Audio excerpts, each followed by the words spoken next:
And I was like, that sounds like a scam. Yep. And she's like, it's not a scam. And she lost hundreds of thousands of dollars. She hasn't told my stepdad. She thinks she's smarter than everyone. Yes. So that's going to be, it's a hard conversation to have with her. But this is not a discussion.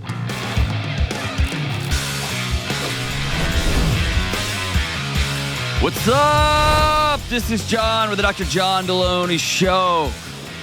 We're talking about all the different relationships you happen to be in. Your emotional health, your mental health, your kids, your in-laws, your mom and dad, your spouse, your girlfriend, boyfriend, whatever you got going on in your life. I'm going to sit with you and we're going to figure out what do we do next? What do we do next? If you want to be on the show, give me a buzz at 1-844-693-3291 or go to johndelony.com/ask. Before we go to the first call, Kelly, we partied.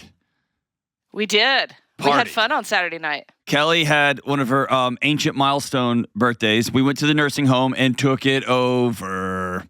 It was awesome. And the real story is, so my 50th birthday was last week, and there's a cover band here in the Nashville area that does this 80s, 90s, early 2000s music, and they're just fun. There's no other way. Dude. They're amazing musicians too.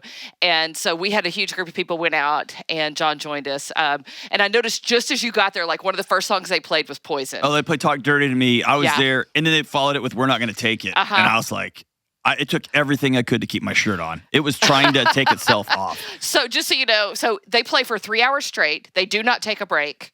And we never sat down. Those of us that were dancing, everything still hurts.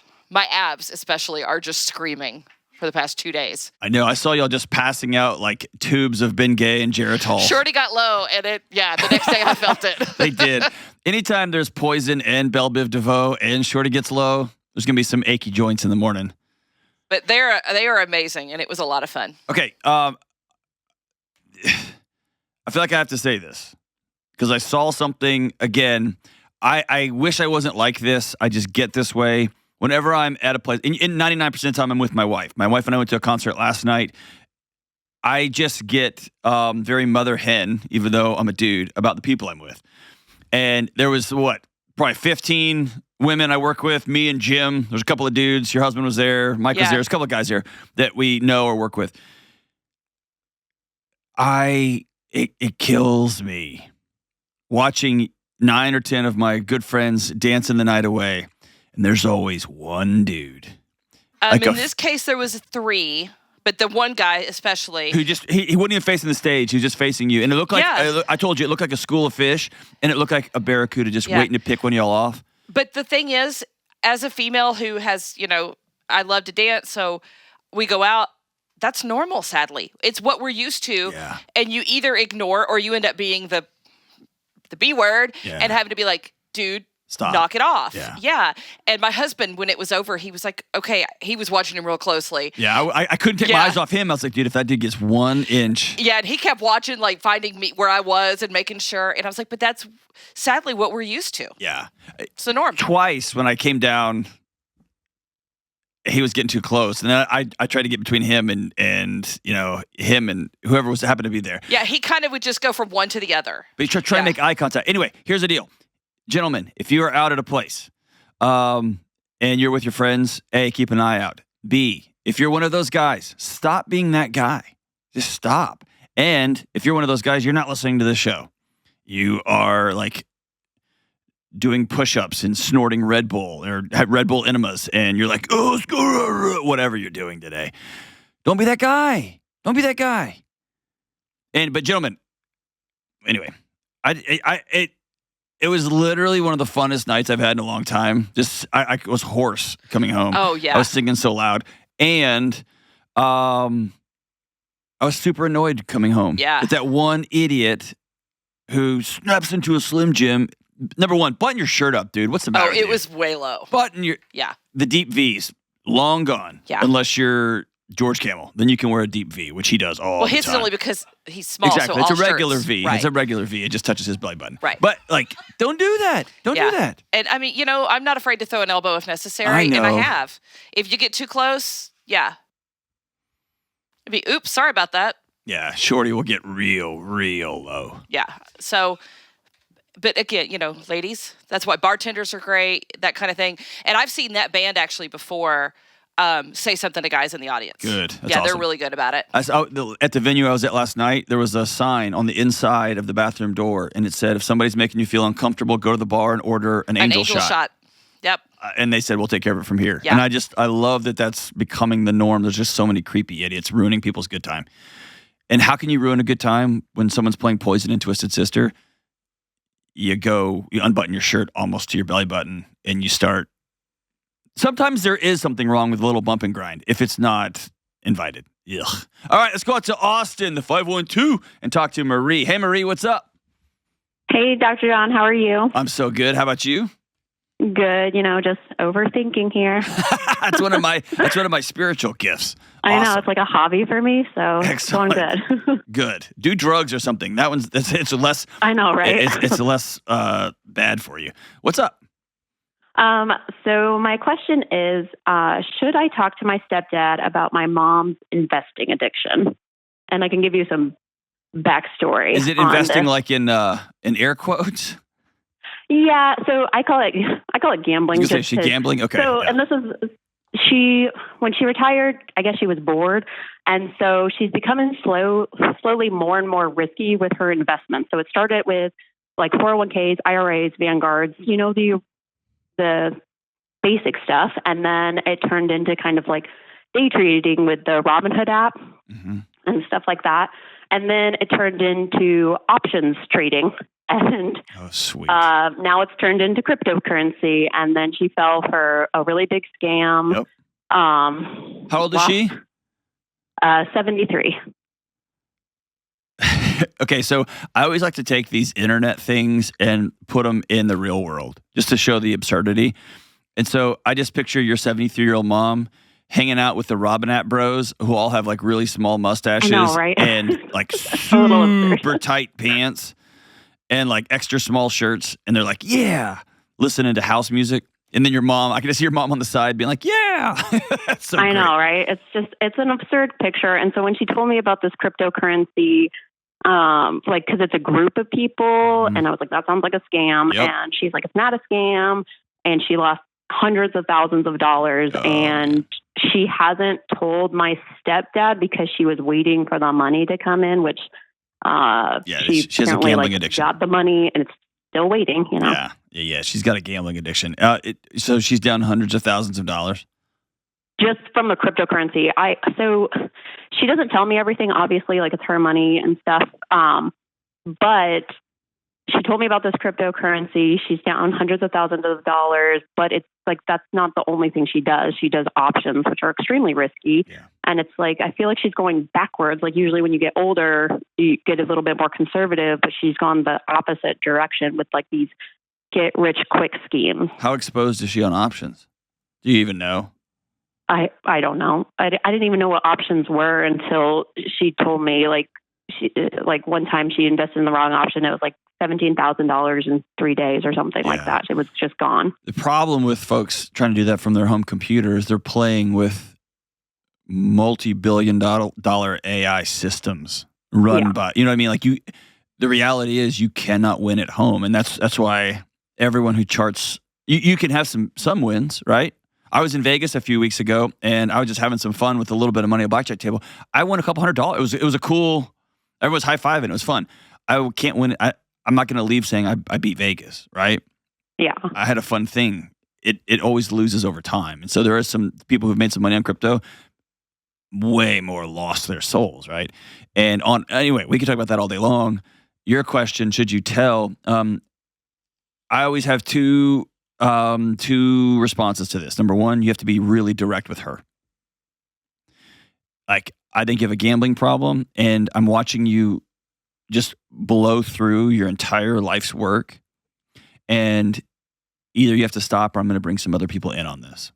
Okay. And then the second thing is when somebody's struggling with some sort of addiction or some sort of habit that they can't seem to have control over, and it has nefarious consequences. It's costing them things. I don't give a crap about, bro, you said, I bring everybody I can who can possibly contribute to a better outcome. I bring them all in to the conversation. But I always want to honor somebody by saying, you got 48 hours to cut all these accounts and cut your losses, or I'm going to bring everybody in. Yeah, I'd rather her not like me than her have to move into your basement because she blows through every single thing they own. Yeah, and that's like what we're kind of worried about is like I don't have hundreds of thousands of dollars to support her if she needs to go into like a retirement home. Like that's kind of what her money is for, and like we don't have enough room. I mean, Austin is expensive. Like we don't have enough room for her to like come in and stay with us and get the home health care and stuff. So that's kind of, I've tried to talk to her about it before because she did tell me about the options, and I was like, I think you have a gambling problem. Like this is getting really bad. And she's like, it's not gambling, it's investing. And like, that's kind of her mindset right now. And I know with addiction, they kind of have to be the ones and to like, say, okay, I'm going to make the change, but I don't know how. But sometimes that change comes when people realize what they're going to lose. Yeah. And money, clearly her drive to not lose money is worn off. Right.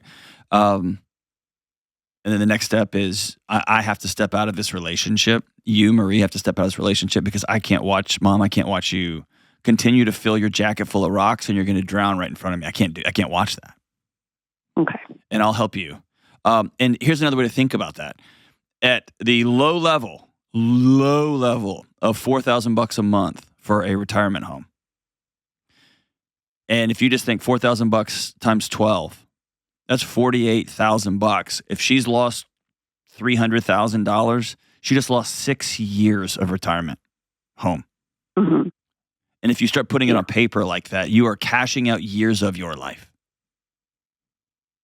It's not just money. Yeah. See what I'm saying? The other kind of issue is she thinks she's smarter than everyone. Yes.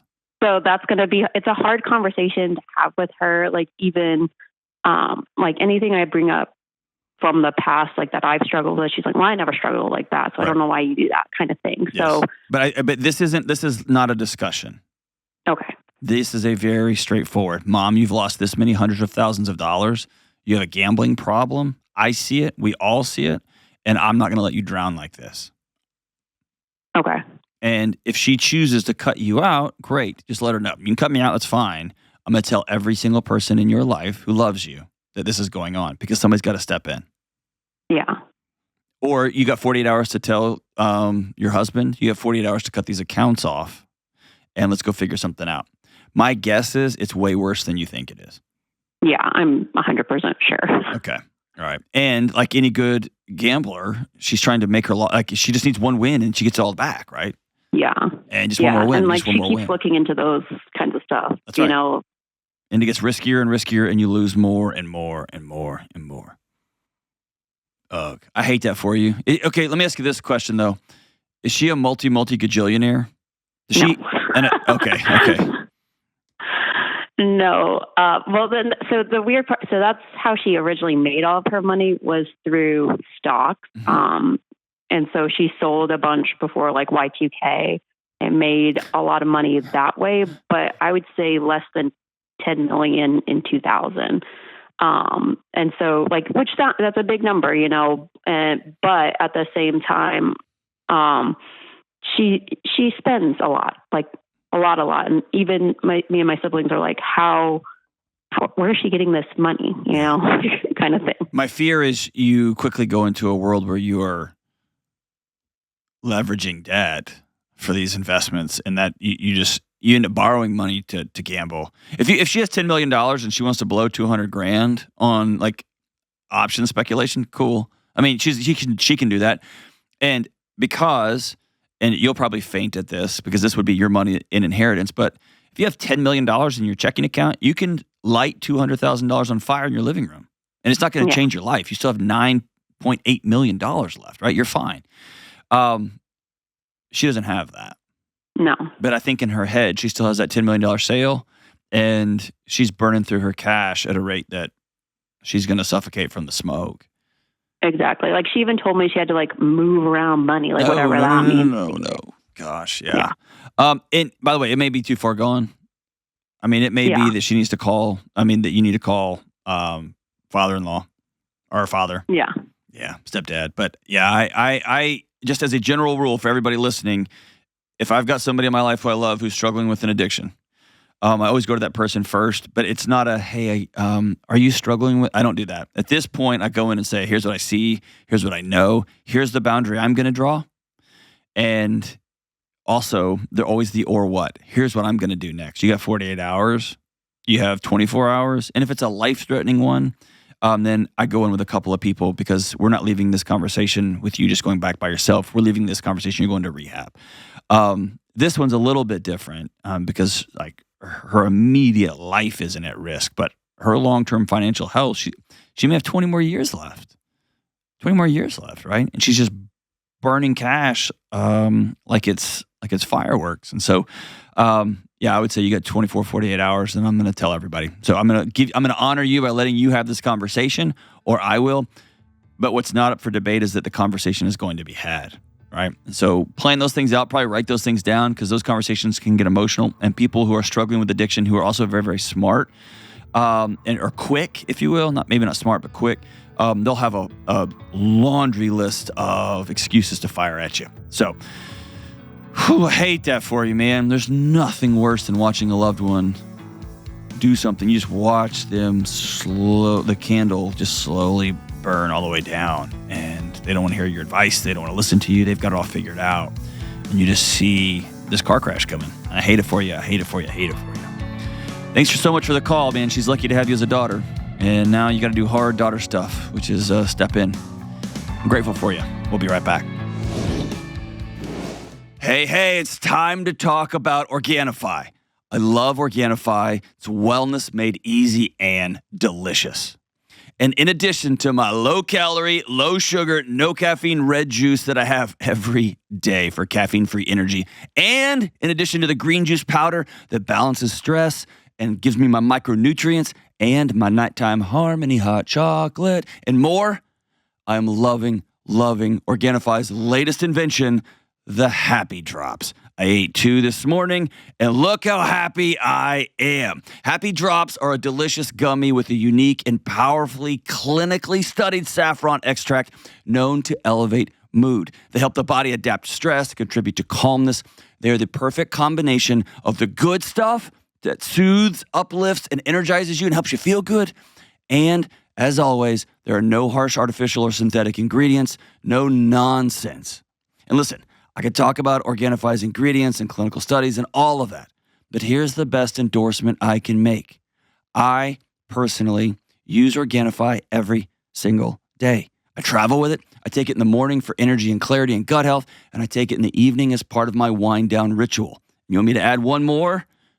My kids take it. I give it to my family. My friends are always hitting me up for more and more Organifi. If it's good enough for me, it's good enough for my family, and it's good enough for my friends, it's at least worth you giving it a try. Go to Organifi.com/Delony today. That's Organifi.com/Delony today. Or you can use the promo code Delony at checkout. They will hook you up with 20% off everything in the store if you're a Dr. John Delony Show listener. Go to Organifi.com/Delony right now. All right, let's go out to Knoxville, Tennessee, and talk to Nikki. What's up, Nikki? Hey, how are you doing? I'm doing all right. How about you? Good, thanks. I'm excited to talk to you again. Yeah, I've got my notes here. You called me before. So what did you call about last time? So we talked in, I believe it was November, about my husband who will yell and curse at me, specifically in front of our 4-year-old daughter. So he had done it again, and so this time, and I told him last time, I said if it happens again, then we're going to be having a 30-day separation. Last week it ended up. Oh, sorry. Go ahead. How did that 30-day separation conversation go? Was he remorseful? Was he sorry? Did that make him more mad? No, he just didn't really say much at all. Just kind of accepted it, and I don't know if he realized how serious I was about it. Probably because he's done it so many times and I never, took action on it. But this time, so last week it happened again and I said, okay, we're taking a separation. It's not okay to do that. And this time was in front of not only my 4-year-old, but also my mom. So not only was that embarrassing, but it was it really lit that fire under my butt. So can I just, before we go further, I just want to tell you, I'm what you've done is really hard. It's going to cost you things. And I want you to know I'm proud of you. Thank you. I appreciate that. That's real hard. And I'm sorry that happened. Thanks. I'm hoping that by doing this, it's not going to happen to me again, no matter what direction this all goes in. So yeah, that's dignity. I'm proud of you. Good for you. Okay, so thank you. You told him you got to get out. What did he do? It took him 2 days. It was 2 days in, and I said, when it's been 2 days now. When are you going to be leaving? Because he has a friend that he went to go stay with, and he said, well, why in the world are you so adamant?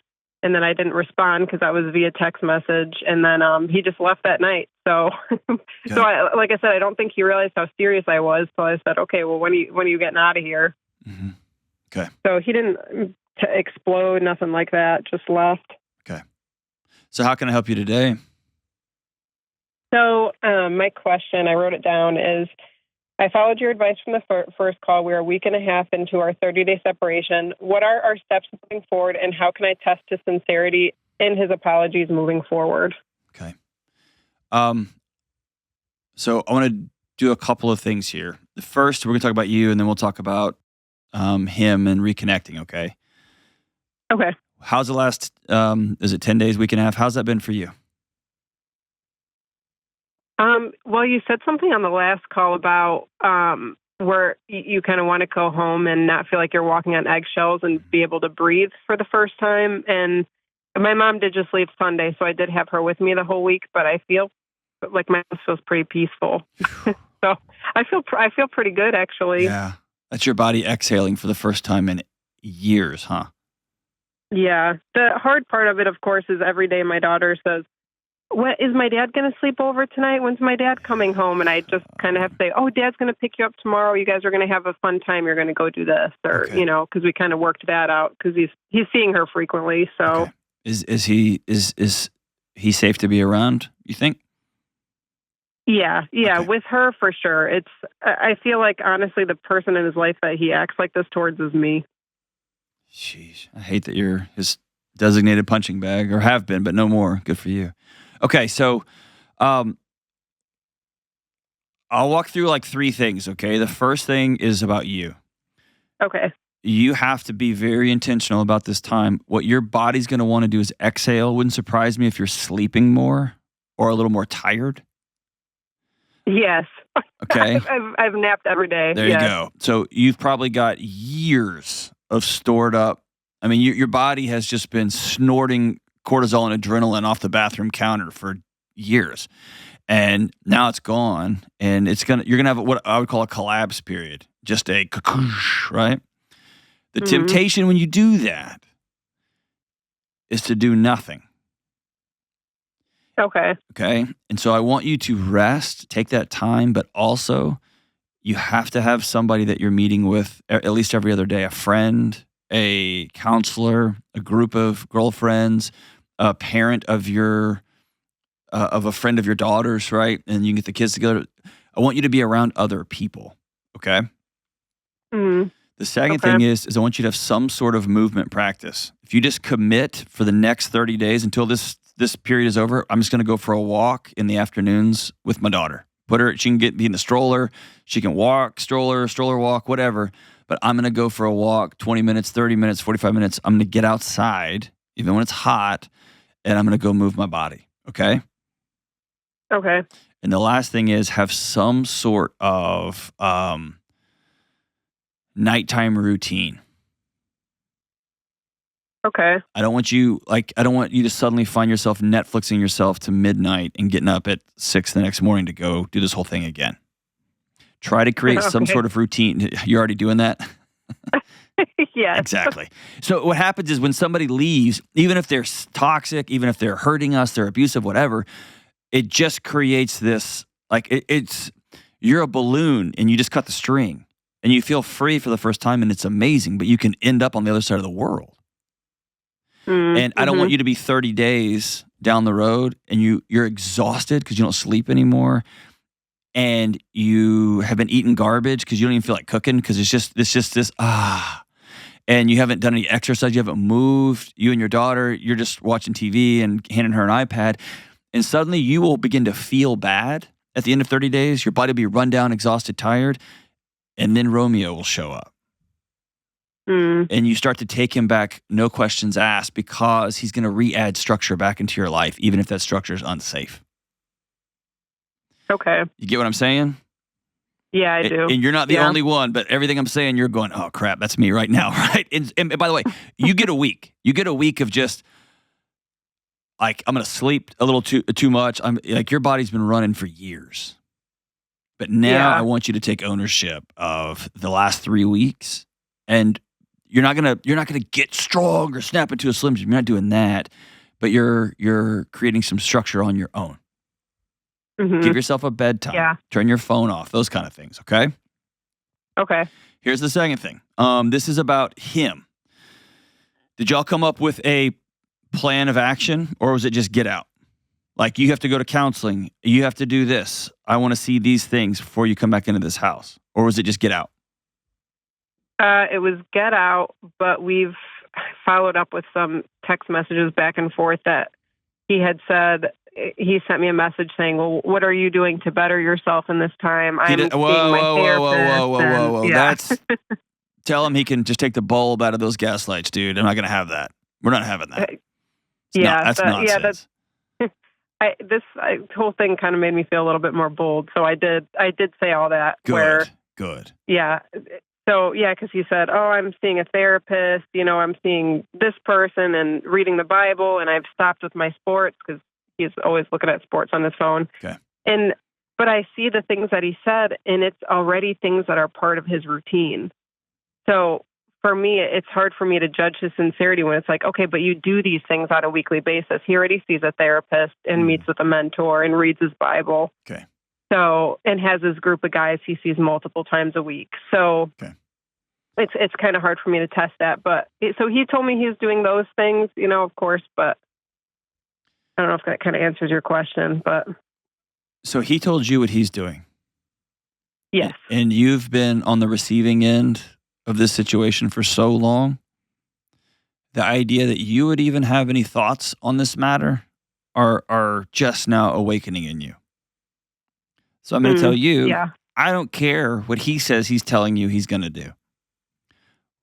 What I need you to do is to decide what would make me feel safe in my own home with my husband here. Okay. And be very specific. Very, very specific. As specific as you can. For instance, you cannot drink again in this house. What are the triggers? Is it money? Is it sex? Is it kids? Does he get really immature when he watches sports? I don't know what his triggers are, what sets him off, or why he gets so mad at you. But I want you to be specific about in this peaceful season you have, right? When are the things that set him? What are the things that set him off? And when he says, like, well, what are you doing to better yourself? Your response is always, I'm not the one screaming and swearing at you in front of our child. I'm not the one that makes you feel unsafe to be in your own home. I'll do my work, but that's not the conversation here. And so you, though, it's your responsibility. You asked him to go, and you still want to be married to him. Is that right? As long as I'm treated better. Okay. Yeah. Well, answer that question first. Like, sometimes people get this 30-day separation and they exhale and they're like, oh, okay.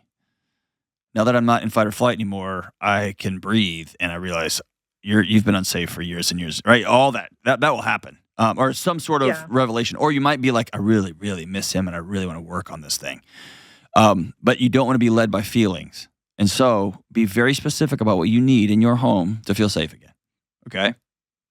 Mm-hmm. And so go see a therapist all day long. Great, knock your lights out. You're already seeing a therapist. Yeah. I need a note from your counselor, or I need to come on the last week, and I'm going to join you in your therapy, and we're going to talk. Just so you know, Nikki, Counseling 101, one of the first things they teach us in class, the first thing I used to teach my grad students is your clients will lie to you. So you don't know what story he's giving to his counselor, that his crazy wife kicked him out because she's got her mom was here, and she did this and this. right? His therapist may have no idea. That's actually what's just funny about that. We used to see him together, where we'd see him together one week, the next week was with him, and then the next week was just myself, and then it kind of repeated that cycle over and over. Mm-hmm. But I stopped seeing the therapist probably a year ago after another fight we had gotten into, and he just continued to see him on his own. So I'm sure that's accurate. Yeah. Well, here's the deal. Let's say he was going to a knee rehab specialist. Okay. And he's been going for 2 years. And his knee keeps failing him. He would have stopped going a long, long time ago. Because the specialist is not helping. Mm-hmm. And so it's fair for you to say, the counselor you've been seeing for all of these years is clearly not working. Yes. And so you just going back to the same workout routine is not okay. Yeah. Or we are going to go see a new person starting next week, and we're going to be together 1 hour a week during this separation, and I'm going to pick the person. Okay? And that's going to be your work to do. But I want you to think for the first time probably ever in terms of what do I want and what do I need to feel safe in my own home? And then be very specific, probably an email, call him. And I would tell you guys this, I tell everybody this. These texting exchange things are not good. They're not good. Yeah, I agree. So I would tell them, hey, for the next 3 weeks, we're not going to text like this. We'll call once a night, or we'll call every other night, or whatever parameters you set up. And I'll shoot you an email. But here's my expectations before you move back in. Whatever they happen to be. Okay? Him just going away for 30 days doesn't do anything. It calms the smoke down from the immediate thing, but he's already back to being his old self. Yeah. Well, and that's the hard thing too, is how, you're saying this is a little bit more of a deep dive into what's going on, but how you're saying like there's certain things that he needs to do so I feel safe in the home. It's not as much of a tangible thing, like you can't drink anymore, anything like that. It's his insecurity. Like if anything in life he perceives it to be ahead of him, then that's kind of what makes him snap, So it's like I know it's nothing that I could do, but how can I navigate that? If it's something having to deal with his insecurities. I mean, that's putting you in a diagnostic role, and I would stay out of that for the time being. Okay. Because that's a root issue. Let that be between him and his therapist, okay? Mm-hmm. For you, stay at the behavior. You cannot talk to me this way in this house. If you clench your fist and bang on a counter, you cannot do that. If you get enraged because I served my plate before yours, or if the dishes aren't done just the right way, or my underwear isn't folded the right way, you cannot do that. Mm-hmm. Because here's the deal. You have a toddler in your house, not just your 4-year-old. You have an adult toddler, but that's like handing a toddler a shotgun. He's a toddler, but he has humongous muscles, right? He's big, and he can cause significant lasting damage with his anger and his rage and his childishness, his immaturity. Oh, yeah. Here's the third thing y'all got to work on, okay? You've got to be very specific about reentry. Here's my recommendation to everybody. Have a date and a time and a restaurant on the calendar. It's not a guarantee that he comes back in day 30. It's kind of like you buy a house, and then you go, the inspector comes back, and then you negotiate, like, I want you to fix these 5 things or whatever. You go walk through that house before closing. Mm-hmm. Right? So before I take ownership of this house and write you a check, I'm going to go make sure you did all the stuff that we agreed on. And so put in writing, so it's on everybody's calendar. You don't want him just rolling back in the house on some random Tuesday, which, by the way, he's an owner of the house. He can. So I always keep that in mind. He can roll back in that house and say, I'm not leaving anymore. And then you're going to have a decision to make. But right now, he's being a good sport about it. He's following the direction you put on the table. I would say Pancake Pantry, 9:00 in the morning on this date. This is when we're meeting, period. And if he doesn't show up, you're not going to have to deal with that. If he does show up, We're going to have a conversation about what moving back in looks like. Yeah, he did actually try to ask a couple days ago, well, do you want me to come or can I go stay over so I could see Scarlett in the morning? And I said, no, you can come, this time. And I said, we'll have a conversation next week on Tuesday. I think I said while she was at school, so I can get a restaurant. And I will. Oh, go ahead. Sorry. I was going to say, I've heard these things. All this is going to be about your comfort level. Sometimes people do these 30-day things and they go to couples counseling once a week or twice a week. Sometimes people do these 30-day things and it is they meet for a meal once a week. No kids, no nothing, just to talk through it together. Like when all the anger and the rage is out of context. There's still anger and rage at the dinner table, but it's in a public place. People are going to act a little more civilized. You can have a little more of a deeper conversation that's not emotionally tied to a location, right, to your home. Or sometimes people like, I can't look at you. I'm not going to text you. We just need a clean break for 30 days, and then we'll circle back. Whatever you feel comfortable with. Okay. Yeah, I agree with that about the restaurant for sure. And if he is a soul vacuum, he just like takes your soul from you, and he'll just worm and leech and blob his way back into the house right on the couch with another beer, yelling at you again. Then maybe you need to be a little more aggressive with the boundary. And if he's really working hard, he doesn't want to yell and scream, he always gets embarrassed and ashamed, he just doesn't know what to do, then maybe I feel safe enough to have dinner with him once a week during the separation time. That'll depend on how y'all negotiate that. All right, you have one more question? Go for it. Yeah. Now, with that too, this was the texting thing. I feel like, in a nutshell, he used to be very, very, very addicted to weed. And he has been sober for a little over 3 years. So the way I like to explain it is I feel like we've never learned how to communicate effectively, no matter through therapists or, whatever. So we have been texting. Unfortunately, that's not my first choice. But he did send me a message a few days ago that he's never expressed in this way before. He did say, I am very sorry for how I have verbally abused you. And I need to change that.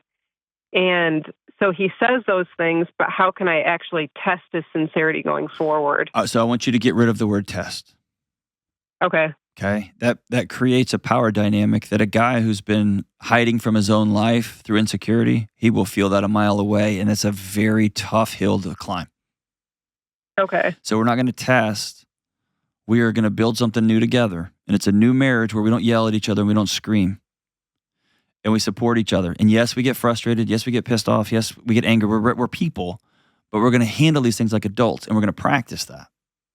Okay. And I'm not going to test you, but if you scream and yell again, you're opting out of my house, period. Okay. So it's just as simple as then if it happens again. Right. So we're going to put things on the table. Once you get in the testing thing, then he's trying to please mommy or he's trying to please his teacher.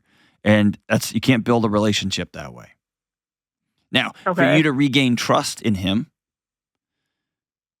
if he'd been cheating on you, it would be fair to say every evening, I want to see your text messages. Cool. Here's the code to my phone, right? Here's everything. I want you to get off all of social media. Done. My marriage is way more important than likes and thumbs up and thumbs down. This is a little different, right? So I wouldn't call that testing. I would just call that reestablishing trust. But testing is... that's exactly. I don't want you trying to poke at him and see if he snaps. And be like, I told you. Let's just get testing out of our head. We're trying to build something new. Part of building something new is you may jump on the foundation to make sure it's firm. That's cool. But I'm not going to... It's not me versus you. Mm. Okay? Does that make sense? That's an important mental shift there. Yeah, I think trusting is a better word because that's exactly how I feel. It's like, how do I trust him enough to know that it's not going to happen again? Like, how can I have him move back in and not feel like I'm walking on eggshells? That's when he sits down at dinner next week and he says, hey, I got your email. I've taken off work tomorrow evening so you and I can go to that marriage counselor that you picked. I'm not going to go back to my guy. You're right. Clearly, it's not helping me change my behavior at all. I've started journaling, and maybe y'all start journaling together. You can do an online one, or y'all can share one. Whatever that means for y'all. I think a journaling practice for both of you would be really, really useful right now because he doesn't have the skills to talk, and that's okay. A lot of men don't have the skills to talk. A lot of women don't have the skills to talk, but he didn't have those skills. But let's write them down. Let's write them down, or let's do voice memos to each other. right? You can do long voice memos to each other and hit send, and then you can listen to it and feel it, get angry, get sad, get heartbroken, get happy, whatever, and then you can respond. But the trust is going to come when you sit down for dinner next week or in a month when you'll have breakfast or whatever, and he says, I've done this, and I've done this, and I've done this, and I've had no more outbursts. I've been journaling. Here's my journal stuff. We've been to counseling twice now. We're going to go a third time. I will never yell and scream at you again. All right. Anything re-entry is going to be a risk for you. It's going to be a risk for him, right? But it's not going to be a pass-fail. It's going to be I've got to see something different. Thank you so much for the call. I can't tell you how proud of you I am, and I want you to brace for it. These usually get worse before they get better. Okay, his healing is going to not be a linear path with this is awesome. It's going to be hard. It's very, very hard to grow where he's trying to grow, and it's very hard for you to be a single mom, which is what you've opted into for at least 30 days. It's hard. It's hard, and I'm proud of you. Super proud of you. You having peace. That home having peace, your daughter having peace, may give him a chance to heal. And then you guys got a new marriage. Proud of you. Call any time. We'll be right back. This show is sponsored by BetterHelp. How are we almost halfway done with the year already? 2024 is flying by. So let me ask you something. What's something you're really proud of so far this year? What's something you are still wishing you could change direction on? Is there something that's still haunting you, not including the upcoming presidential election, that you are realizing you need help in overcoming? As we get older, life picks up steam and moves so fast, and it's important to take a moment to celebrate your wins, and it's also important to make adjustments for the rest of the year. Therapy can help you take stock of your progress and set achievable goals for the next 6 months and beyond.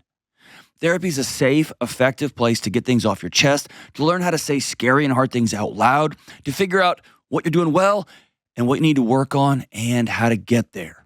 Personally, I see a great therapist. I've been blessed by a great therapist, and I need someone to help sit as an eye in the sky and help me plan to change things and then go make it happen. If you're thinking of starting therapy, give BetterHelp a try. It's entirely online. It's convenient. It's flexible. You can do it wherever it meets your schedule. You just get online, fill out a brief questionnaire. You get matched with a licensed therapist. You can switch therapists at any time, and they don't charge you any extra money. If you're ready to be incredibly intentional for the rest of 2024, join BetterHelp. Visit BetterHelp.com/Delony today to get 10% off your first month. That's BetterHelp, HELP.com/Delony. All right, let's go out to Arlington, Virginia and talk to Alex. Hey, Alex, what's up? Hi, how are you? I'm good. How about you? I'm pretty good. Outstanding. Don't be nervous. Hey, we had our third caller dropped, and so I appreciate you hopping on here and being willing to come on at short notice. Is awesome. So what's up? Yeah. So I'm currently 6 months pregnant. How can I set boundaries with my parents when they come visit me? Ooh, tell me about that. So I have problems setting boundaries, and my parents have problems respecting boundaries. Those usually work together. You've learned your whole life your boundaries don't mean very much. Your parents just run over them, right? Oh my gosh, yes, 100%. Ugh. How old are you? I'm 27. Is this baby number 1 or number 2? 1. 1. So in their mind, this is more their grandchild than it is your baby. Yeah, maybe, but they also have other grandchildren. Okay. So what do you think is going to happen that you're scared is going to happen? I think, one, they're not going to respect hygiene boundaries. So like kissing my baby, especially when she's like 1 day old, not vaccinated and all that stuff, just coming off a plane. My dad also just doesn't have good hand hygiene. Okay. And then 2, bringing in a lot of gifts, which stressed me out a lot. I'm really stressed out by even just having things on the counter. Like, I don't even have a coffee machine because having things on the counter would just stress me out, and it takes up too much mental and emotional space for me that I don't like clutter. Okay. Obviously, I'm going to have clutter with a baby. Yeah, obviously. yeah, it's like a human explosion. Everything Yeah. that you've kept tightly controlled will be erupted all over your living room, right? Yeah, absolutely. Has controlling the variables, has cleanliness and structure and tidiness, has that been a way you've managed the chaos you grew up in? Parents who just didn't really give a crap what you think or feel or believe? I think more so it developed from my mom, because my mom gets a lot of like random stuff, like stuff that she hasn't opened in years and doesn't plan to open, but refuses to get rid of it. And so I saw how all this stuff just ended up piling up, and it stressed me out. And so now I don't get anything. Gotcha. Okay. Well, I'll give you, I'm going to give you a couple of different ideas, okay? Okay. And you do with them whatever you want to. Is that cool? Yeah. Okay. So I think it was basically, I don't know the title. Everyone's got these different titles. I think it was the Chief Health Officer of New York. I remember an article a few years ago, and she was asked if you had, what's the one, like, she was a parent too. And it was, what's the greatest advice you could tell a parent of a newborn, a first time? And her joke, her piece of advice was a joke, but not really. Like, in practice, it's a joke, but it had a big truth to it. She said, I would encourage every parent to go down to the subway and roll your newborn around on the subway floor. Oh, okay. Okay, so I tell you that, don't do that. Do not do that. Nobody listening to us do that. But trying to create an overly sanitized planet for your child actually robs them of a lot of the things that they can like different sorts of things they can come in contact with, dirt and germs, etc. And that through still feeding with you, it allows their body to begin to develop strength that will last them through their entire adulthood. Okay, so I tell you that to tell you, if somebody hugs your baby, kisses your baby, and you're like, A, it's probably going to be okay. And number two, it doesn't matter what I say because they're your boundaries and it's your kid. Okay? Right. So here's how we've handled this in my house and how I'd recommend anybody handle this. My wife gave me a written, here's what I want to have happen when our son was being born. When my daughter was being born, she gave me another list. And now my wife's nervous, like what she does for nerves. I might go lift or go for a run or play guitar. She makes lists, okay? And so she wrote down a list of questions I was not supposed to ask, right? It ended up being hilarious, but also it's not helpful, okay? She also sent letters to both my mom and her mom and our extended families. Here's going to be our plan. Here's when y'all can come visit.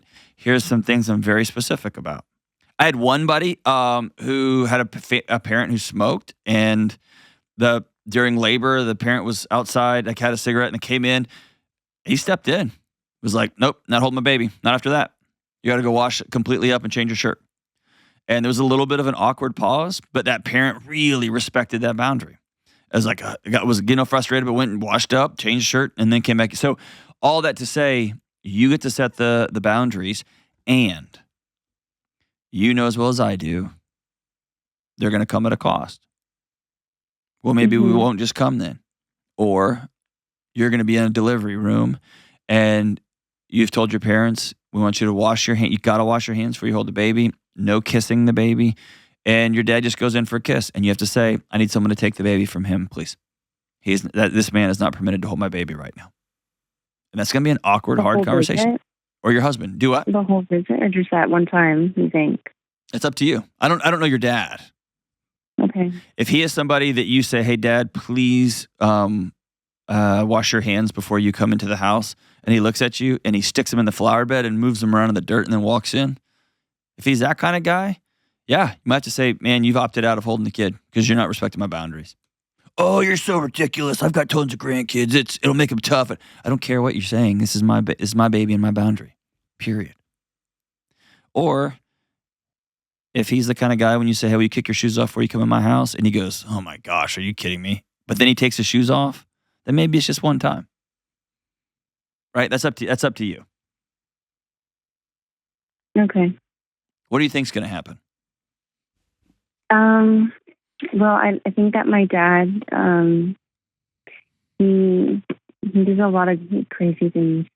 Like, for example, when it was the height of COVID, like, for example, we were still tracking how many COVID cases there were in each county, back in the height, like the start and the scare of everything. My brother had a baby, and my dad came to visit, and he found out later that he had COVID, and he didn't want to tell my brother. And so I told my brother. But I think that my dad is capable of, having like RSV or a cold or not feeling well and not telling me, and then, getting my baby sick. Yeah. I think the risk of that happening is very, very, very low, of something bad happening to your baby. The bigger picture is, and you and I could probably talk for a long time about it. The bigger picture is you've grown up over the course of your life with a man who is more concerned about his pride or more concerned about not looking bad or saving face than he is about helping somebody, right? If I go visit somebody, a family, and we have dinner together, we go back to their house, we have coffee, we have a drink, we hang out, and then the next morning I have the flu, of course I'm going to call and tell them, guys, I have the flu. Everybody, like we do this in the office. The people on the show, they're stuck in this box. Everybody texts each other, hey, I've got COVID, I got the flu. Everybody make sure you be extra vigilant. But we're not trying to save face in here. We're trying to protect ourselves here.